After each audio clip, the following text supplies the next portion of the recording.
It has killed half of all humans who have ever lived. In 1967, it was killing more soldiers in Vietnam than bullets. The world's most powerful armies were powerless against a microscopic parasite. Their drugs had failed. The resistance was spreading. They needed a weapon that did not exist in modern science. So the Chinese government did not look forward. They looked backward into a forbidden archive from the year 340 AD. What they found was a chemical bomb hidden inside a common garden plant. A plant that hunts cancer cells, obliterates parasites, and cures fever in hours. And a plant that the pharmaceutical industry is terrified you will learn to grow. They say it is dangerous to use the whole plant. They say you must buy the extracted pill. But for 1600 years, nobody told the emperors of China that. This is the story of the weed that won a Nobel Prize, and why the World Health Organization does not want it in your garden. Welcome to Nature's Lost Vault. The archive opens in 340 AD in the Eastern Jin dynasty in China. A scholar named Ge Hong is compiling an emergency medical handbook. He calls it Zhouhou Beiji Fang, emergency prescriptions kept up one's sleeve.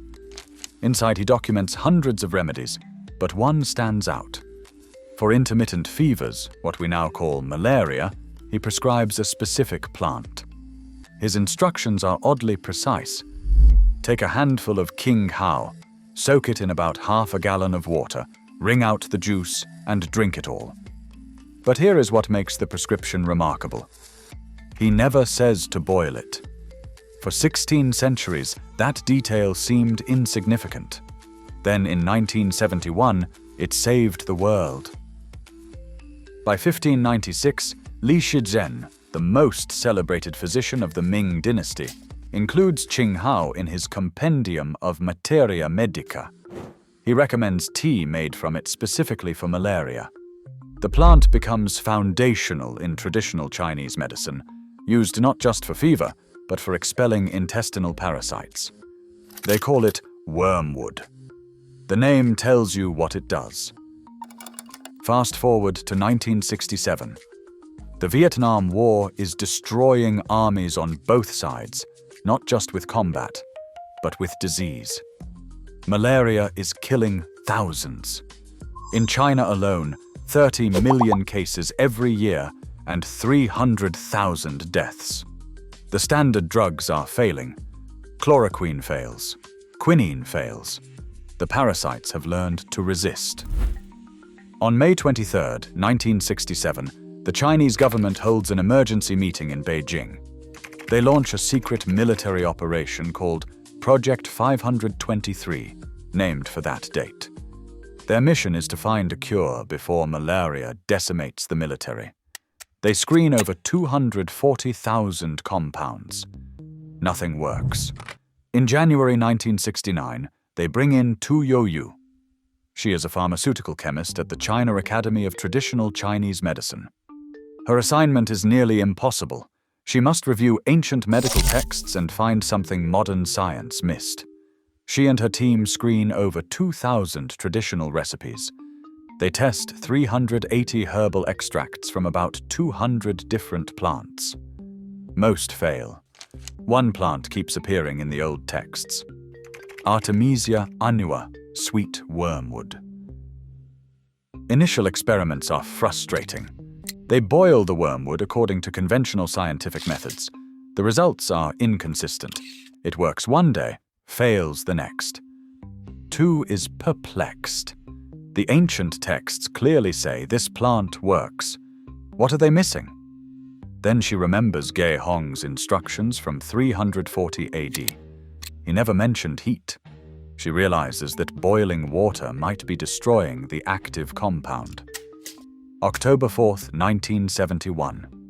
Using a low-temperature ether extraction instead of boiling water, Tu successfully isolates a compound that shows 100% effectiveness against malaria in mice and monkeys.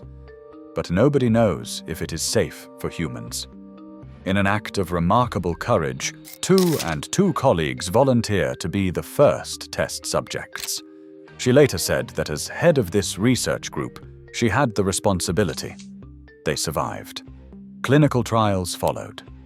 All 21 malaria patients in the first study recovered completely. They named the compound Qinghousu. The world now knows it as artemisinin. October 5th, 2015. Stockholm, Sweden. Youyou, now 84 years old, receives the Nobel Prize in Physiology or Medicine. She is the first mainland Chinese scientist to win a Nobel Prize in a scientific category. She did it without a doctorate, without a medical degree, without training abroad. Just ancient texts and persistence. Her acceptance speech is titled Discovery of Artemisinin, a gift from traditional Chinese medicine to the world. So why does this plant work so well? The secret lies in a molecular weapon hidden inside the leaves. An endoperoxide bridge, a rare chemical structure that reacts with iron. Here is the mechanism. Malaria parasites survive by feasting on hemoglobin in your red blood cells. Because of this, they are loaded with iron. When artemisinin enters the parasite, it reacts with that high iron concentration. The endoperoxide bridge breaks apart and generates free radicals, essentially detonating a microscopic bomb inside the parasite. It kills them within hours, faster than any other anti-malarial drug in history. According to World Health Organization estimates, artemisinin-based drugs have reduced global malaria mortality by over 20%. In Africa alone, more than 100,000 lives are saved every year. The Lasker Foundation calls it arguably the most important pharmaceutical intervention in the last half-century. Their official reasoning: concerns about standardization, dosage variability, quality control, and the potential for developing drug resistance. It sounds reasonable. Until you follow the money. The global artemisinin pharmaceutical market was worth $75 to $96 million in 2024. Projections put it at $225 to $677 million by 2030.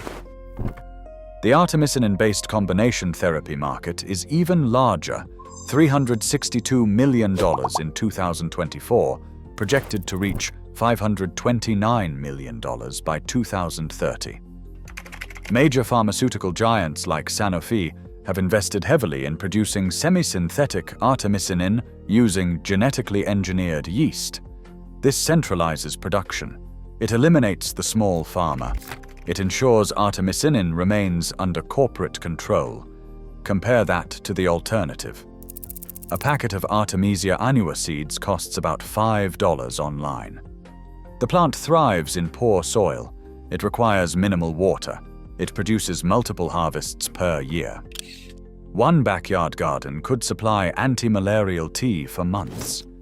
If people in malaria-endemic regions simply grew Artemisia in their gardens and made tea, they would not need to buy expensive pills from Novartis or Sanofi. The entire supply chain, from genetically modified yeast production to pharmaceutical manufacturing to distribution networks, would become unnecessary. The WHO's position protects that infrastructure. It protects those profit margins.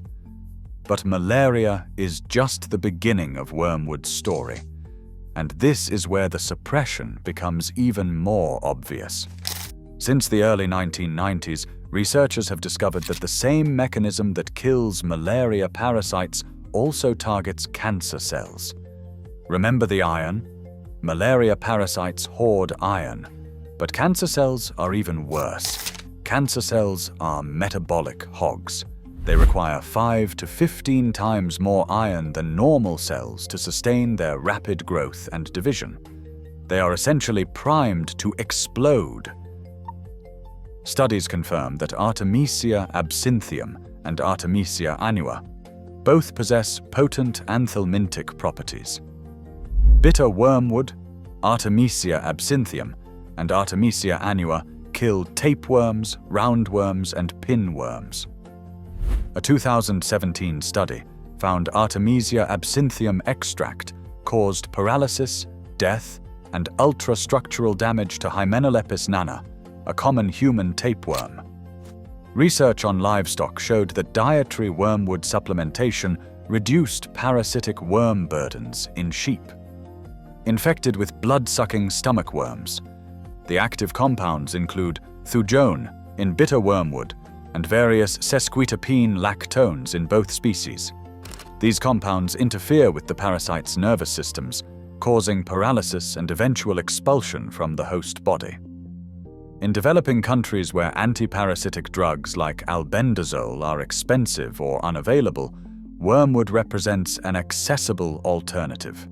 It grows readily, it requires no pharmaceutical infrastructure, and it has been used safely for millennia. Yet again, the World Health Organization and major health organizations remain silent on wormwood's anti-parasitic properties outside malaria. The emphasis stays entirely on pharmaceutical solutions. There is one more piece to this story, one that reveals how easily plant reputations get destroyed. The plant has a cousin, Artemisia absinthium, better known as the primary ingredient in absinthe. In the late 19th century, absinthe was the drink of Europe. Van Gogh drank it, Toulouse-Lautrec drank it, Oscar Wilde drank it, Ernest Hemingway drank it. They called it the Green Fairy. It was also blamed for madness, violence, and moral collapse. The catalyst came in 1905. A Swiss man named Jean Lanfray murdered his wife and 2 daughters in a drunken rage. The press focused on 2 glasses of absinthe he had consumed before the killings. They ignored that he had also drunk cognac, brandy, crème de menthe, wine, and beer. He was a chronic alcoholic who had been drinking since breakfast, but the damage was done. Prohibitionists seized the moment. They claimed wormwood caused psychosis, and they invented a condition called absinthism. By 1915, absinthe was banned across Europe and the United States. The official reason was thujone, a compound in wormwood, said to be a dangerous neurotoxin. The French wine industry, which had long viewed cheap absinthe as competition, actively lobbied for the ban. For a century, the prohibition held. Then, in the 1990s, scientists actually tested vintage bottles of pre-ban absinthe. They measured thujone content. The levels averaged 1.3 milligrams per liter, far below anything needed for psychoactive or toxic effects. The madness was a myth. The hallucinations were just extreme alcohol intoxication combined with adulterated cheap brands that added toxic substances like antimony and methanol. Modern research confirms thujone at absinthe concentrations poses no more risk than any high-proof spirit. The European Union lifted bans in 1998. The United States followed in 2007. The absinthe saga demonstrates how easily fear, misinformation, and economic interests destroy a plant's reputation. It was a trade war disguised as public health. The parallel to today is obvious. Control the narrative about safety, create regulatory barriers, then monopolize the extracted compounds. So here is where we stand. We have a plant used safely for 1,600 years, validated by a Nobel Prize in 2015. It is proven to kill parasites faster than any drug on the market, and it shows massive potential against cancer cells. And yet the authorities tell you it is dangerous to grow it in your garden. They tell you it is irresponsible to use the whole plant. They tell you that standardization is more important than access. But standardization is just another word for centralization, for corporate control, for profit protection. To be clear, malaria is a deadly killer. If you are sick, you need medicine that you know works. The problem isn't the science. Artemisinin is a miracle compound. The problem is who controls access to it. Is wormwood a miracle cure-all? No. Does it have limitations? Absolutely. Raw plant material does vary in artemisinin content based on growing conditions, and there are legitimate questions about optimal dosing. But the question you have to ask is, who benefits from you not knowing about it? Not people in malaria-endemic regions who lack pharmaceutical access. Not cancer patients seeking affordable complementary therapies. Not communities wanting healthcare self-sufficiency. The beneficiaries are pharmaceutical companies protecting their market share, regulatory agencies maintaining institutional control, and a medical-industrial complex that profits from complexity and centralization rather than from accessible, affordable plant medicines.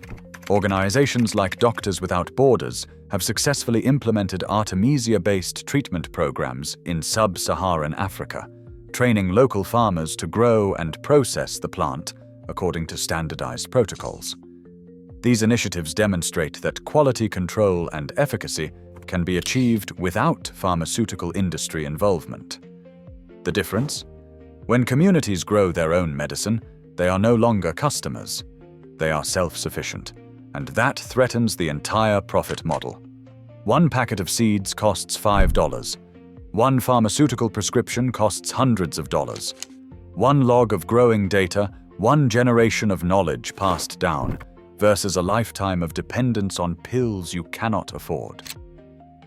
In 2015, Youyou said in her Nobel acceptance speech that artemisinin is a true gift from old Chinese medicine.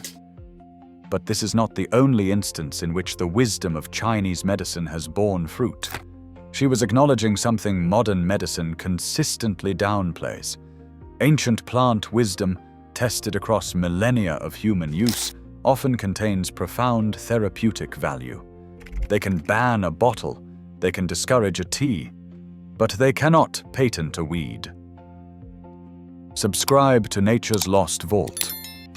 The next vault opens soon.